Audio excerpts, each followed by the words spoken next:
Somos Afro. Un programa radial del Consejo Nacional para el Desarrollo de las Comunidades Afrodescendientes de Venezuela, CONADECAFRO. Espacio donde el pueblo afrovenezolano se muestra en su diversidad. Propósitos, expresiones, ideas, alcances, voces, saberes y sonidos, con la información de la Venezuela afro y la diáspora africana de este continente y el mundo. Somos Afro.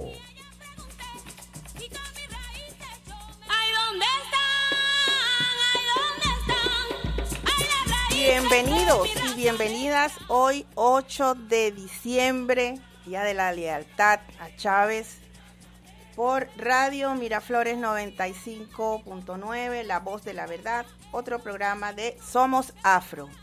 Saludamos en la presidencia al Mayor General Jorge Márquez Monsalve, en la vicepresidencia a José Manuel Blanco Díaz, en la gerencia general de contenidos programáticos a Sandra Jiménez, en la gerencia general de operaciones a Adán Mogollón, en la señal matriz de 95.9 FM, tenemos en la producción del programa a Liliana Martínez, a Adalberto Tapia y José Zavala del equipo de CONADECAFRO.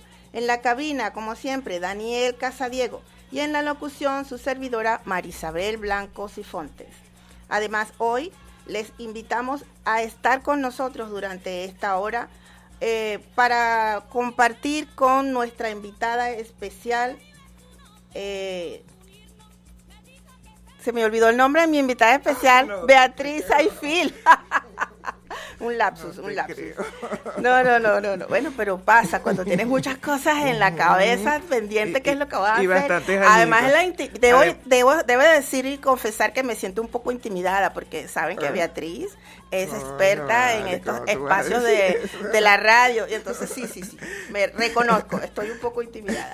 Pero por favor, síganos también en conadecafro.be en Instagram, y no se pierdan nuestra información del acontecer de los afrodescendientes o de la afrodescendencia en Venezuela y el mundo. Como decíamos, bueno, con Beatriz Ayfil, hoy vamos a tratar un tema interesantísimo y complejo, el racismo y el endorracismo en Venezuela. Pero antes de llegar allí, Beatriz es socióloga, investigadora, poeta, maestra, ¿cierto? Sí. Antes que nada. ¿Cómo no? Autora de varios libros que nos va, digamos, a conversar. Uno de ellos, Racismo Cero en Venezuela, ¿no? Beatriz Ayfil, Venezuela Cero Racismo. De la autora, estoy intimidada, por favor, discúlpame. Ustedes no saben lo que significa tener a Beatriz aquí. ¿Qué? Bueno, ella además escribió en las columnas de La Negra Tinta en el Correo del Orinoco, y es además miembro de las Trenzas Insurgentes, ¿cierto, Beatriz? Sí, cómo no. ¿Con quiénes? ¿Con quiénes haces Trenzas Insurgentes? Bueno, entre otras, con Casimira Monasterio, con Maybe Hugueto, con Merquis Salamanca, pero con María Gabriela pero lo que no he dicho aquí, es que es lo que me tiene a mí prensada, es que ella es ganadora de un premio nacional de periodismo precisamente porque no, ni tanto, eso siempre está allí, porque ella fue conductora hasta hace poco del programa Háblame Afro, así es que de estas líderes ella es experta, y yo me siento aquí así como que evaluada, pero bueno, porque este es mi cuarto programa, ¿saben? ¿No? ¿Me entienden? Ustedes me entienden. Bueno, Beatriz, cuéntanos. Yo estuve investigando y entiendo que tú tienes muchos afectos y estás anclada al Estado Bolívar. Cuéntame, ¿por qué es eso? Bueno, anclada a toda Venezuela. Y en especial a Caracas, que es mi ciudad natal, ¿no? Tú naciste en Caracas. Nací en Caracas. Pero se dice que mi papá era del Callao, Estado Bolívar. Y por supuesto eso me tiene, como tú dices, anclada, en el sentido de que ahí básicamente se forjaron mis ideas sobre el antirracismo, ¿no? Porque es una tierra donde llegaron las ideas de Marcus Garvey a esos viejitos que poblaron esa zona. ¿Viviste allá? Que ¿Tuviste la oportunidad de vivir allá? No, pero mi abuelo llegó al Callao desde Barbados, ¿no? Y mi papá nació en el Callao. Y mi abuelo trajo esas ideas, pues, porque incluso tengo libros de él donde rescata las ideas de Marcus Garvey, del retorno a África, de la negritud, del orgullo por ser negros y negras, ¿no? De allí viene entonces esa vocación, ese interés a involucrarte en la lucha antirracista. Esa es una de las raíces, la otra es la vivencia, lo que uno lleva, ¿no? Porque has investigado, o sea, no solamente es que te interesa porque claro, lo has vivido, sino lo tomé como misión de vida, como tema, pues, como algo que tengo que devolverle a los antepasados y a los que vienen en el futuro, pues.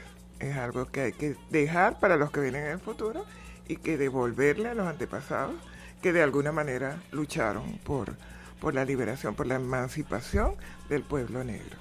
O sea, es que todavía, a pesar de las luchas que se vienen desarrollando desde los años 70, 80 y más sobre todo en este 2000, esta época del 2000, la lucha antirracial o antirracista acá en Venezuela tiene voces, digamos, contrarias, que afirman que aquí no hay racismo. ¿Qué opinas tú de ese comentario? Bueno, en mi opinión, no hay que hacer mucho caso de esas voces. Hay que anclarse, ya que estamos hablando de anclarnos, hay que anclarse en el 70% que dice que sí hay racismo. O sea, un 70% no es una tontería. 70% de la población que afirma que en Venezuela hay racismo, te dice una verdad de perogrullo, ¿no? Entonces, las personas que dicen que no hay racismo, simplemente son personas que no lo han vivido y como no lo han vivido en carne propia, no consideran que eso es un mal de la sociedad. No existe. No existe. Es lamentable cuando esas personas llegan a cargos decisorios, ¿no? Porque si están en cargos decisorios, como piensan que no existe, no lo prohíben, no lo persiguen, no tratan de promover lo contrario, ¿no? Porque no existe para ellos. ¿Tú tuviste experiencias significativas en este sentido? Es decir, a lo largo de tu vida, tu experiencia, tanto familiar, con tus amigos, en los grupos sociales, en el trabajo, ¿has tenido experiencias que te hayan marcado en relación a este fenómeno? ¿Al racismo? Al racismo. Ok. ¿Al racismo o al antirracismo? Al racismo fundamentalmente. En cuanto al racismo, que me haya marcado, a mí personalmente no. Porque nosotros crecimos en un hogar donde éramos hijos de dos negros, una negra y un negro, que nos fortalecían, ¿no? en nuestra identidad. Si bien ellos no eran militantes antirracistas ni nada por el estilo, sí creaban en sus hijos la conciencia identitaria que impedía que nosotros, mis hermanos y yo, fuésemos víctimas de cualquier comportamiento racista, de un maestro, una maestra, de compañeritos de clase. ¿Se podría decir que tú eres antirracista? Claro. ¿Y qué te hizo a ti tomar esa decisión? Bueno, ya más o menos lo he dicho, ¿no? Tengo unas raíces que me hacen ir por ese camino. Tengo una formación que me hizo conocer el tema negro a profundidad. Yo estudié sociología. Y la sociología sirve para curar enfermedades sociales, ¿no? Y en sociología comencé con la militancia, ¿no? La militancia en la negritud. Y tuve profesores, el tutor, sobre todo el tutor de mi tesis, que trabajaba con el Caribe. O sea, él me ayudó a reconectar con mis raíces en el Caribe. Y entonces en el Caribe hay un movimiento poderoso de la conciencia negra, de la negritud, están muy ligados a África, son negros, predominantemente negros. Y entonces llegó un momento hasta que yo decía, ¿qué hacen ustedes aquí? A mi mamá y mi papá, ¿no? Nosotros somos Caribe. Pero eso me hizo entender que en Venezuela, como todo el mundo habla de que somos un país café con leche, y unos que tienen más café y otros leche, pero todos somos iguales, era visible para mí, palpable para mí, que eso no era una realidad, así como se decía, era más bien un espejismo, porque observaba actitudes, comportamientos, dichos, frases, chistes, bromas que ofendían no solo a los negros, sino también a los indígenas, ¿no? A los indios. Entonces, bueno, me tracé luchar para defender a los míos. Excelente. Que eran los negros y las negras. En especial a las negras, porque las negras somos transmisoras de cultura. Sí, también hemos conocido de tu interés en trabajar con las mujeres afrodescendientes, ¿no? También Beatriz lidera un espacio virtual donde militan varias, no sé, más de 250 mujeres afrodescendientes activas a nivel nacional y de otros espacios, de otras latitudes, de otros países también, que bueno, allí eso es un foro permanente de pensamiento, de intercambio, de apoyo. Sí. Es importante, ella mezcla o combina la investigación, la comunicación, todo esto que nos ha contado sobre esa necesidad de valorizar o reivindicar la raíz negra, como ella dice, la negritud, y el rol de la mujer afrovenezolana en este caso. Bueno, Beatriz, en este momento nos toca hacer una pequeña pausa musical, así yo tomo un respirito, ¿verdad? Para ponerme. ¿Y cuando vengamos? Cuando vengamos vamos a seguir conversando con Beatriz Ayfil sobre racismo y endorracismo.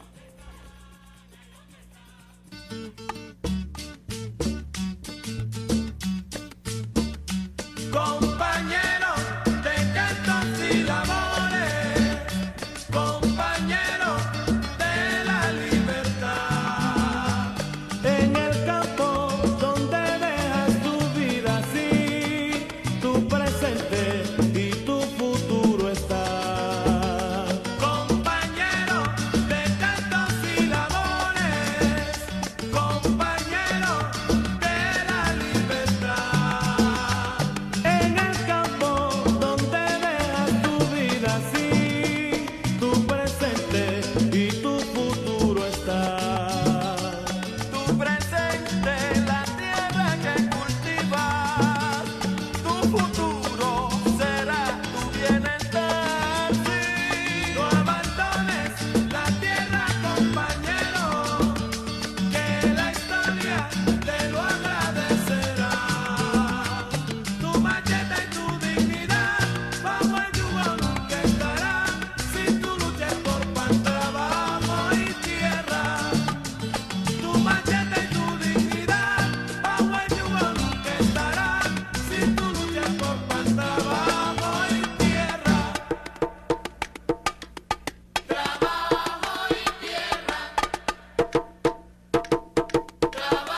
y tú luches por pan, trabajo y tierra.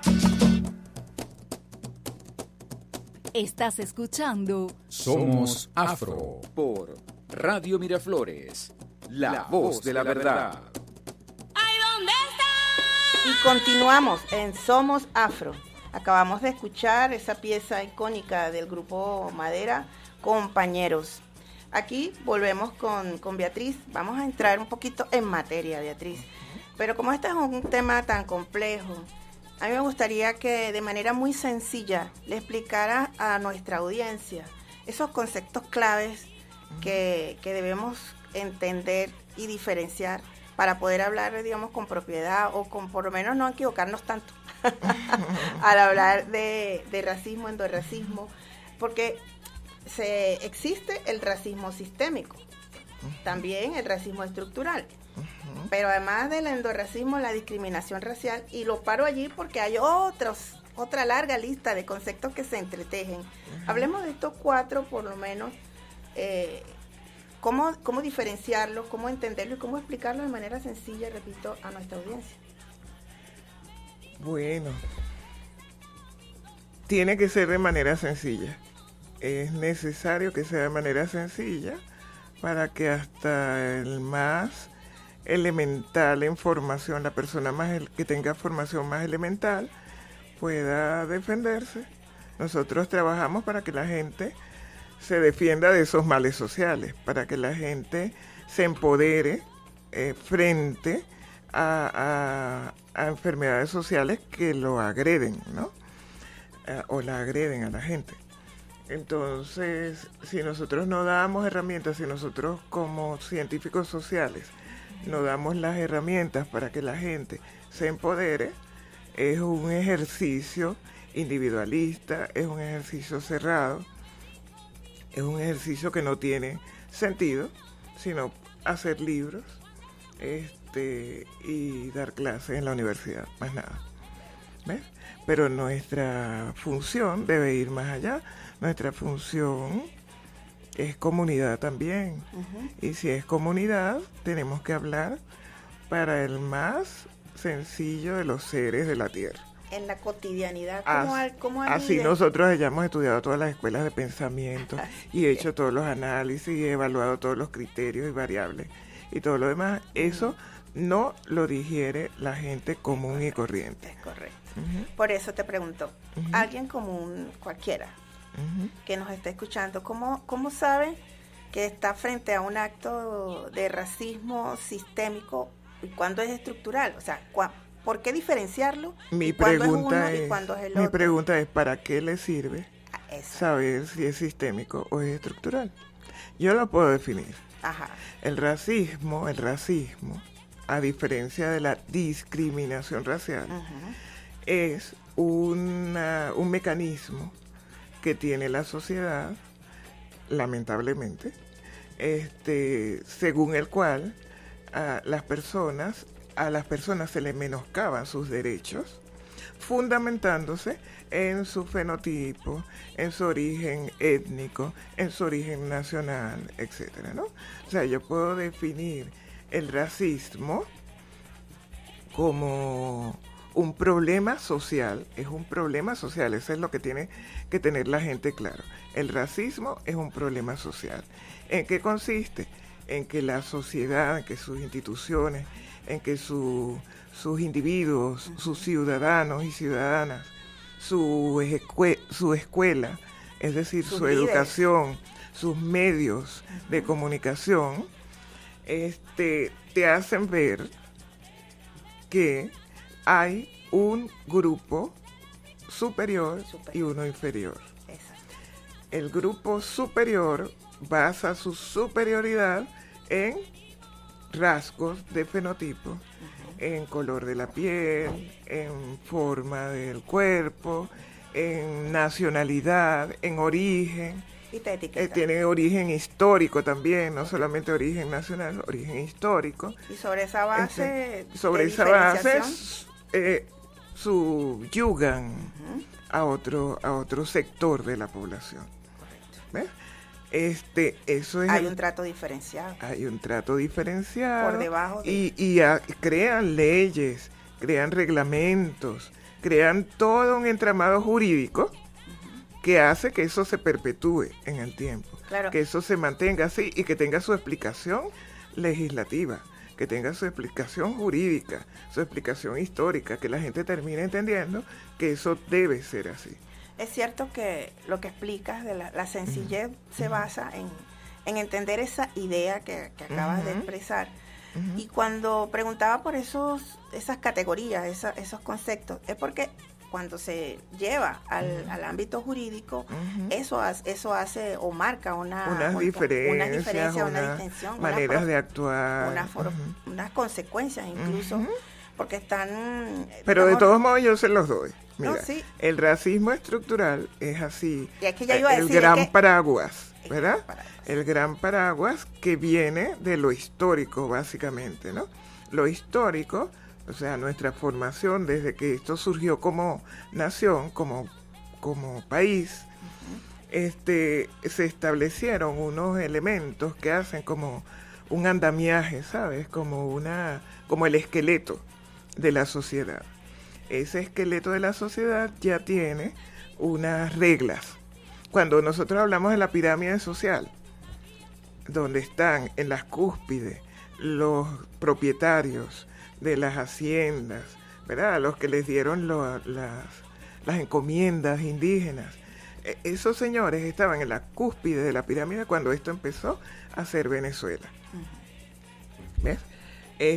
Y en la base de la pirámide quedaban los indígenas. Cuando llegaron los afrodescendientes, ¿verdad? Estaban por debajo de los indígenas porque no eran considerados personas. A los indígenas se les dio el título de personas, se les aceptó que eran personas. Ah, sí, ahora ustedes son personas, pero van a pagar impuestos, aunque eran dueños de estas tierras. Se les despojó de sus tierras. Entonces, los afrodescendientes, los negros y negras traídos de África, estaban por debajo de la pirámide social. Deshumanizados. Eran tratados como bestias, ¿no? Entonces, eso deja huellas en la sociedad, aun cuando no existe la esclavitud. Ahí es donde está lo estructural. Ahí está lo estructural, en la conformación de la sociedad. ¿Sabes lo que son los andamios? Y los palitos que se montan para hacer un edificio. Eso ya está hecho. Es estructural, es histórico. Eso ya está hecho. Son por eso pilares con los que se armó se arma el edificio. Perfecto. Que es la sociedad venezolana. Entonces, eso ya está ahí. Y cuando existe... Entonces, se acaba la esclavitud, o sea, es abolida la esclavitud, y siguen operando los mecanismos de otras maneras, porque cambian de cara. ¿Se acuerdan de Ali I? Que dicen quién es el mantuano hoy, porque el mantuano sigue existiendo, pero hoy tiene otra cara, otros nombres, son descendientes, etcétera, etcétera. Entonces se adapta al sistema. Se adapta al sistema, pero el andamiaje está ahí. Entonces hay que hacer cambios estructurales para erradicar el racismo en Venezuela. Pero existe el racismo sistémico, que viene a través de las instituciones. Las instituciones que están encargadas de proseguir con ese proceso de subyugación de un pueblo, ¿no? Bueno, una gente. Eso nos explica definitivamente el racismo lo podemos entender entonces en cualquier ámbito de la sociedad.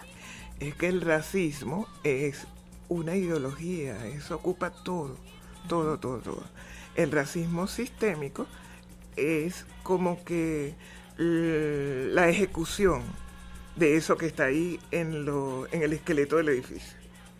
Entonces, ¿por dónde te viene? Por las escuelas, por la educación, sistema educativo, sistema económico. Te viene por el sistema económico que dice quiénes van arriba y quiénes van abajo, sistema y quiénes son marginales y quiénes no lo son, los medios de comunicación, todo eso, claro. ¿Verdad? Las instituciones son las que reproducen el racismo, reproducen constantemente, eternamente el racismo, a menos que haya gente que se pare y diga, bueno, ¿qué pasa aquí? Vamos a seguir. que insurja y que sea disruptivo con esa dinámica. Que tenga conciencia de ese y cuando racismo. No es uno, sino que son varios, son muchos. Exacto. Entonces, la cosa comienza a caminar diferente. En espacios pequeños, pero sí. A veces se baja la guardia. A veces uno siente que bueno, que hay que esperar 500 años más, y bueno, a uno le dan sus bajones, ¿no? Pero hay que estar constantemente martillando contra esas cabillas que conforman el edificio, porque eso no son palitos de madera, son cabillas. No, esos son unos pilares fundamentales del sistema capitalista, de la sociedad que tenemos, que heredamos y que queremos deconstruir, ¿no? para llegar a nuestro socialismo. Para eso nos erigimos como movimiento social. Para eso asumimos la militancia. No todo el mundo la asume, así que como no todo el mundo piensa que hay discriminación racial, no todo el mundo asume la militancia y no tiene por qué asumirla, pues. Pero es importante que los que asumimos la militancia martillemos, así nos digan fastidiosos, ya viene esta con sus negros otra vez, ella se cree que sabe todo sobre afrodescendencia, no importa, hay que martillar, porque ese edificio es bien fuerte, ¿sabes? Y tiene aliados internacionales, o sea, sucede... Es un entramado... Sucede en otros global. Países, o sea que el rollo no es Venezuela nada más, Venezuela tiene sus particularidades, muy diferentes a las de República Dominicana o muy diferentes a las de Estados Unidos, pero hay una base que es igual para todos, que es común, que en los años de 1500, ¿verdad?, se estableció la esclavitud en estas tierras y que hay una gente que fue sojuzgada, que fue oprimida y que fue traída en contra de su voluntad y puesta a trabajar forzadamente, y que en base a eso se instituyó en nuestras sociedades un sistema que tiene como principio fundamental el racismo. Eso. Bueno, interesante todo lo que Beatriz nos está explicando. Fíjense cómo ella retrocede en la historia, lo trae aquí a la cotidianidad y entrelaza la dinámica de las familias, de las comunidades con la gestión pública. Ella, bueno, el manejo que tiene Beatriz, maestra al fin y comunicadora, creo que nos ha dejado en claro entonces cuáles son esos conceptos que tenemos que entender para poder apreciar e identificar cuando estamos frente a un hecho racista, ¿no? Cuando estamos siendo víctimas de un trato racista y por ende también discriminatorio, porque la discriminación es la materialización de esa idea y la discriminación es uno de los componentes del racismo. Exacto. La discriminación racial es uno de los componentes, el más inocuo. El más común. El que hacemos los ciudadanos y ciudadanas comúnmente, o sea, como seres humanos, como gente que deambula por esta ciudad. Pues. O sea, cuando tienes comportamientos discriminatorios, no es lo mismo que ser racista como ideólogo, ¿no? El Estado transmite la ideología racista, la reproduce. Eso me hace preguntarte entonces cuáles son las formas más comunes en que el racismo se manifiesta. Ya sabemos que el más común o el más inocuo, como dices, es la discriminación, pero ¿qué otras formas tenemos entonces? Bueno, la peor forma, que es el endorracismo. Que es negar. Que es negarse a sí mismo. Que es negar a tu gente, que es separarte de tu gente, porque se introyecta tanto el racismo en tu interior que te niegas a ti mismo. Niegas a ti mismo y niegas a los tuyos. Y niegas a los tuyos, por supuesto. A tu espacio, te a tu separas, tu territorio, tu comunidad, tu cultura, te da vergüenza. Tu país a veces. Y eso no se debe confundir, porque hay gente que dice, es racismo endógeno. Y no es racismo endógeno. O sea, no surge de las entrañas del individuo, no tiene su génesis en lo interior, del individuo, de la persona, en su personalidad, no tiene su génesis allí, tiene su génesis afuera. En lo que aprendió, en el lo racismo, que vivió, el racismo que incorporó, penetra. exacto, Y hace que de ti emerjan esas conductas que son autodiscriminatorias, que son descalificadoras, que son anulatorias de tu personalidad, que te hacen desconocer a tu familia, a tu gente, a tu pueblo de donde vienes. Fundamentalmente es una pérdida de identidad, ¿no? Absoluta. Como siempre decimos, vemos con los ojos del colonizador. Eso es terrible. Eso lo decía Frantz Fanon, ¿no? Ajá. Tal cual. Exacto, anulación total de la personalidad. O sea, en este momento, Beatriz, vamos a ir también a una pausa musical, pero antes quiero dejar nuestra pregunta de la semana, ¿no?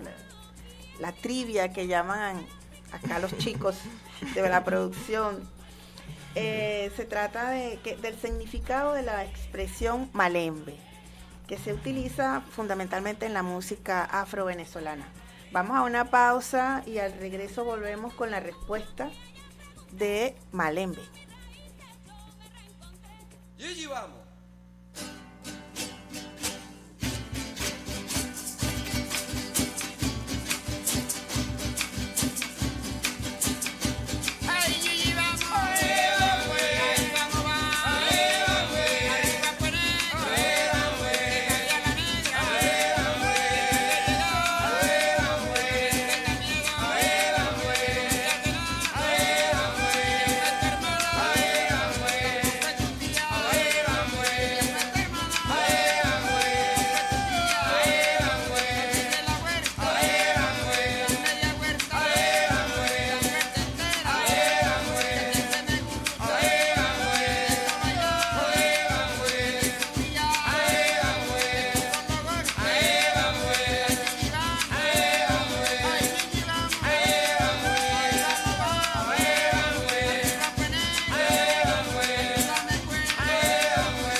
Estás en sintonía de Radio Miraflores, la voz de la verdad.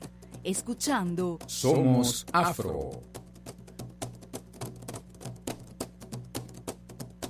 Trivias Afro.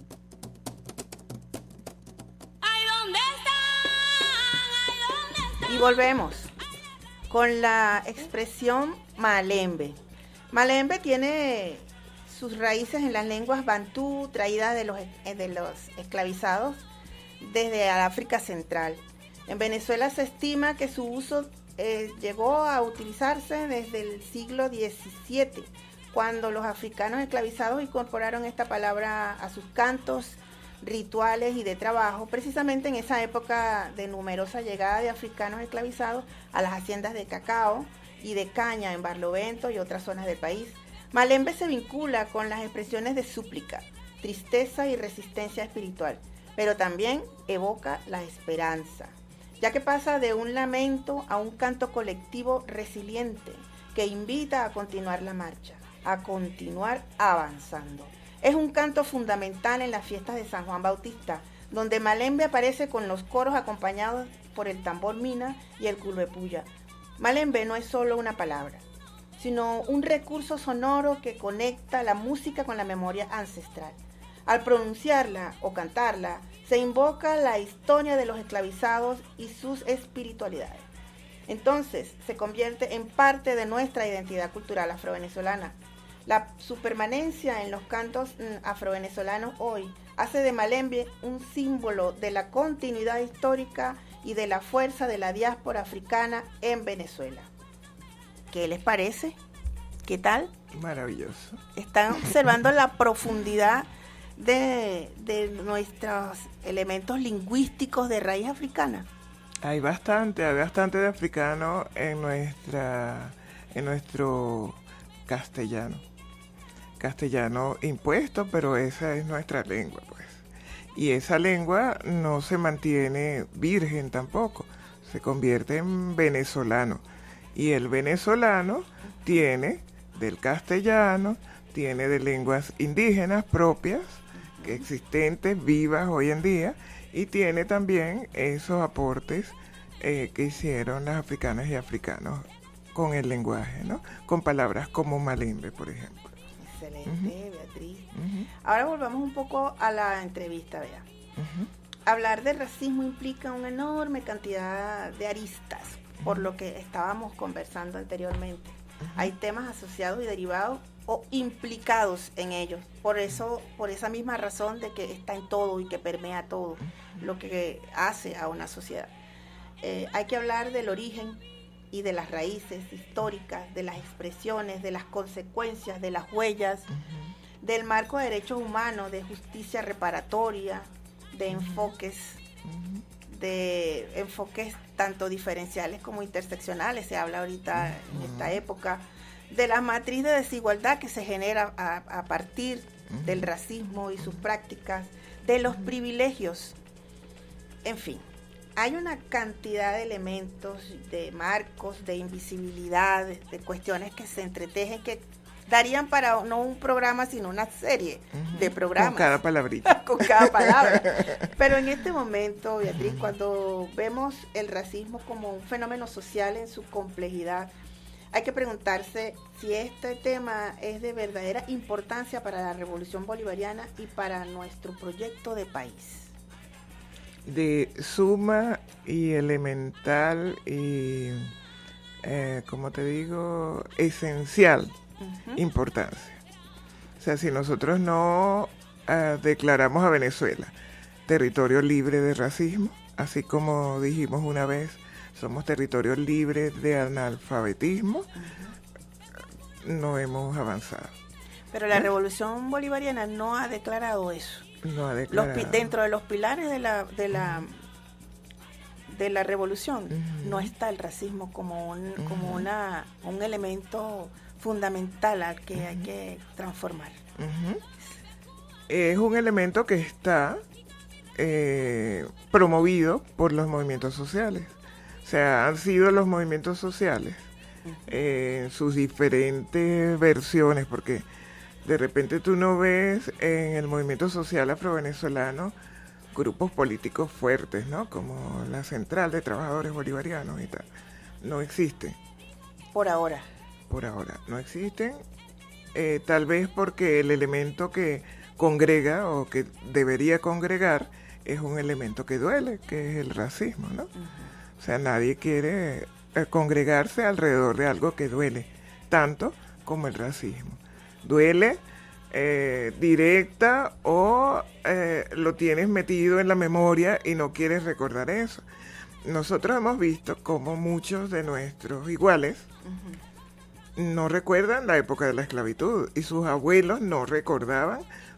Hay un olvido voluntario de la época de la esclavitud aquí en Venezuela. Tiene que ver con la huella en salud, ¿no? La huella de salud mental. Ajá, o sea, se está trabajando también. Que hay que hacer terapias, que hay que trabajar, hacer ya reconocido por las instancias internacionales que trabajan. Hay que hacer terapias para que salga, porque si no la gente se reúne y es todo menos afro. Claro, pero... O es todo menos negro. Podemos decir que es una deuda de la Revolución Bolivariana. Es una deuda. Incorporar como pilar fundamental la lucha contra el racismo. Te voy a decir que para no caernos encima nosotros mismos, hemos avanzado. Nosotros tenemos una base jurídica bien fuerte, ¿no? Tenemos la Constitución, que en su artículo 20-21 habla en contra de hechos de discriminación, ¿verdad? Entre ellos la discriminación racial. Tenemos la Ley Orgánica contra la Discriminación Racial. Sí. Tenemos un instituto contra la discriminación racial. Tenemos el Consejo Nacional para el Desarrollo de las Comunidades Afrodescendientes. Hablamos de la discriminación racial, no solo hacia los afros, sino también hacia los indígenas, hacia los inmigrantes, hacia los extranjeros, como no se dice ahora. Tenemos bases jurídicas fuertes. Sí, no estamos en cero, pero falta mucho por recorrer. Falta es trabajar por la efectividad de esas leyes. Excelente. Y los movimientos sociales, o sea, los colectivos que estamos trabajando en torno a eso, o las individualidades que somos militantes, trabajamos porque se haga efectiva la ley, que no sea letra muerta la ley, porque hemos avanzado muchísimo. Nosotros incluso hemos hecho como palancas entre una ley y otra, entre la ley sobre el derecho de las mujeres a una vida libre de violencia, por ejemplo, hemos hecho palanca con la ley orgánica contra la discriminación racial. Es así como, bueno, tú en esta metes esto y yo en esta meto esto. O sea, de parte de las mujeres, el elemento del género fue incluido en la reforma de la ley contra la discriminación racial. Y de parte de los afrodescendientes, en la ley de la mujer, fue incluida la violencia multicausal, ¿verdad? Que contempla esa interseccionalidad que suena así tan rimbombante. Claro, es decir, o sea, es como... se ha hecho un trabajo, básicamente, como dijiste, impulsado por movimientos sociales, para ir incorporando la lucha contra el racismo desde el ámbito público. Desde el ámbito público. A lo mejor falta decir, somos un país antirracista. Bueno, falta decir eso. Eso es importante. Pero se está haciendo gracias al impulso de militancia, que se meten en las discusiones de las leyes y dicen, hay falta esto, hay que contemplar tal otra cosa, etc. Para nuestra audiencia, Beatriz, tú trajiste un libro que te acompaña, permítemelo un momento. Quiero recomendarles el libro de Beatriz, Venezuela Cero Racismo, una guía rápida para enfrentar el racismo y la discriminación racial. Es una publicación del Perro y la Rana, la pueden conseguir en la página del Perro y la Rana. Y también hay una recomendación en nuestra cápsula cultural, el libro del racismo y endorracismo y resistencias, escrito por Esther Pineda, editado también por el Perro y la Rana en el año 2003. Y es citado en este libro también. Y ella también lo cita, bueno, se conocen, son casi colegas. Casi colegas. Se trata de un ensayo que analiza la violencia histórica contra los afrodescendientes en América, el fenómeno del endorracismo y las formas de resistencia especialmente protagonizadas por las mujeres afrodescendientes. Ahí ustedes se conectan, reivindicando un papel de la construcción de la independencia y la dignidad colectiva.